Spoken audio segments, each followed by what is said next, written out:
After 9/11, America did not just go after those who perpetrated that tragic, vicious attack. It unleashed a campaign on nations that had nothing to do with 9/11. We're talking about Iraq, where hundreds of thousands of innocent civilians have died since 2003. America has been in constant war since 9/11 in different countries. Are we talking about one of the most profound overreactions in military history? To talk about that, I'm joined by Colonel Lawrence Wilkerson, who served as Colin Powell's Chief of Staff. Colin Powell, Secretary of State under George W. Bush. Colonel Wilkerson, thank you so much for joining me. Thanks for having me. More than 6,000 American servicemen have died in the last decade of war spawned by the 9/11 attack. Tragedy worth remembering and knowing, no doubt. But why in all those speeches delivered by American officials, I never hear about hundreds of thousands of innocent civilians dead in the wars waged by the United States in other countries like Iraq? As a collective entity, we seem to think we're exceptional, and so exceptional that we don't have to think about other people in the world. As I said, that's a position you can maintain as long as you are as powerful as we were, powerful as Rome in its day, post-World War II. But we're no longer that powerful, and our powerful recedes even as we speak here today. Some of the people who were at the helm back then are now writing books saying everything they did was right, including Guantanamo, including everything else. I'm talking about Dick Cheney, first of all, Vice President under George W. Bush. And at the same time, they're all blaming each other for something. Why all this confusion? And should one be worried about the general picture that's being created of the last decade of war? Because they're all trying to blame each other and trying to get out of some of the blame. And yes, we should be concerned. Why are they trying to blame each other? Let's face a fact here for a moment that most Americans don't even think about. 9/11 happened on George W. Bush and Dick Cheney's watch. They allowed the greatest killing of Americans on American territory since Pearl Harbor. A lot of their rhetoric and aggressive actions post 9/11 was to hide that fact, and also to keep it from happening again, because if it had happened again, they probably would have been impeached on the spot, thrown out of office. So we spent $4 trillion to counter an attack by bin Laden and Zawahiri that cost maybe $500,000. That's not very cost effective. That's really bad. It's bad business. You have to understand that, first of all, about the Bush-Cheney administration. And the second thing you have to understand, I think, is that we have made a cottage industry, if not much more than a cottage industry, out of what my former boss, Colin Powell, has called the terrorist industrial complex. Lots of people are making lots of money off of this so-called global war on terror. You were saying that you had lots of doubts about building this case for war in Iraq. Was it possible at some point to stand up and say, no, we have doubts, we're not writing this speech, we're out of it? We all did at key points in the preparation of Colin Powell's presentation. On some of those occasions, George Tenet and his deputy, John McLaughlin, said, okay, we'll George throw Tenet, that out. Head of the CIA. Head of the CIA and the Director of Central Intelligence at the time. We'll throw that out. And they threw it out.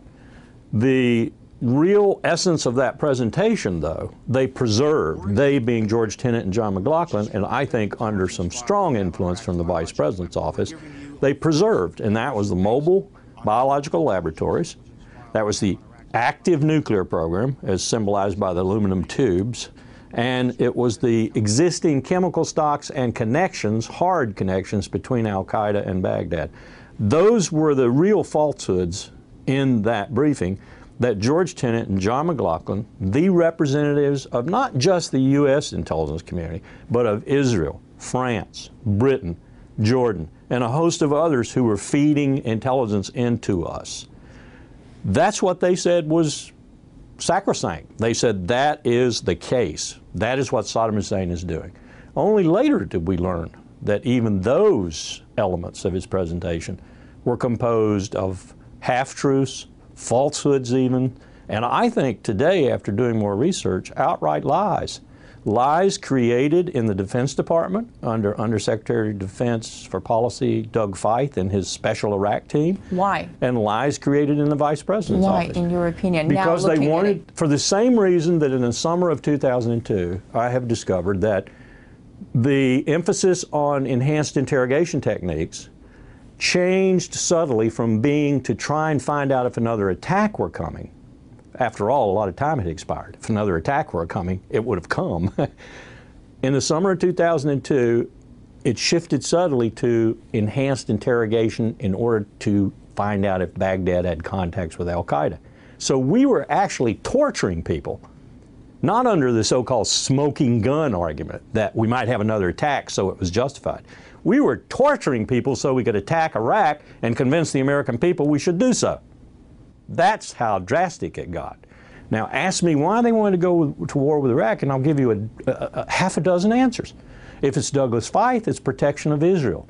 If it's Paul Wolfowitz, the Deputy Secretary of Defense, it's a little bit of Israel, it's a little bit of oil, and it's a little bit of bringing peace and democracy and freedom to the Middle East. If it's George Bush, it's, oh, I fear the nexus between al-Qaeda and Baghdad, which Cheney had convinced him of, I'm sure. George Tenet hadn't convinced him of it. George Tenet didn't think there was that big a nexus. With Dick Cheney, I think it was oil. Iraq right now is sitting on probably 200 billion barrels, maybe 300 billion barrels. That's Iraq's own oil report. That surpasses Saudi Arabia. If Iraq is sitting on 300 billion barrels of oil, if that turns out to be true, it'll be more than Saudi Arabia. Now you know why Dick Cheney went to war in Iraq. It also was the low-hanging fruit. North Korea was far more dangerous, but too difficult. 100,000 casualties were predicted by the Pentagon on both sides. Seoul would be destroyed. Iran was too difficult. 70 million people, not fractured like the Iraqis into Sunni and Shia and Christian and other. So the low-hanging fruit was Iraq. They just used the moment in the wake of 9/11? They used the moment in the wake of 9/11 to divert from Afghanistan, our real target, should have been our real target, and go to Iraq. That's exactly what they did. You said you would testify if they put someone like Dick Cheney on trial now. What would you accuse them of? I think he's already done it. No one needs to accuse him of anything. He has admitted publicly, it is on videotape, that he condoned waterboarding, that he would still waterboard, that he does not believe waterboarding is torture. Waterboarding is torture. There's a ipso facto case. The man's guilty. But they're saying they did it in the best interest of their country. It seems to be the ultimate reasoning which can't be confronted. What would you say to that? I say that the end never justifies the means. And the question is, does the lesser evil ever justify itself because it prevents a greater evil? There are some real problems with that argument, though. Logical problems as well as philosophical and what I would call value-laden problems. First is you can never know a hypothetical. You never know if your lesser evil action actually prevented the greater evil. Dick Cheney spends hours on television and elsewhere and in this book trying to say that his actions prevented a greater evil, another attack on the United States and so forth. Well, that's his interpretation. My interpretation of the bureaucracy, which is probably far better than his because I was buried in it. I heard people talking about it every day. So bottom line is, I know what Dick Cheney doesn't know because he was in the ivory palace and he can't know. Horse holders surround Dick Cheney. The people who surround Dick Cheney are David Addington and John Hanna and Scooter Libby, and they tell Dick Cheney what Dick Cheney wants to hear. George Tenet told Dick Cheney what Dick Cheney wanted to hear. Oh yes, it's working, Mr. Vice President. We're getting great information, and we're stopping terrorist attacks. That is utter bullshit. They didn't stop anything through enhanced interrogation techniques. I have that from some of the most respected people in the FBI and the intelligence community. So I can't fault Dick Cheney for not knowing the truth because he couldn't know the truth. He's trapped. He's trapped in his own milieu. But the truth is the methods don't work and they rebound to your discredit and they recruit, as you said, for your enemy. Dick Cheney is asked, what would happen if an American were captured in Iran? And what would happen if they waterboarded him because they thought he was a threat to the state of Iran and so forth? He just skirted around the question. What he really said was, if you listen closely, Americans are better than anybody else in the world. Americans shouldn't be waterboarded.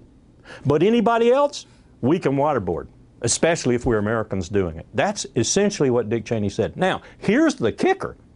About 40% of America agrees with him. You look at the polls that have been done. About 40% of America at any given time They think that Americans have the right to torture other people, and other people don't have the rights to torture Americans for various reasons.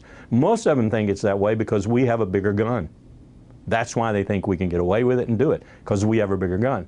That's why I say the reckoning is coming. The reckoning when we are just another country in the world.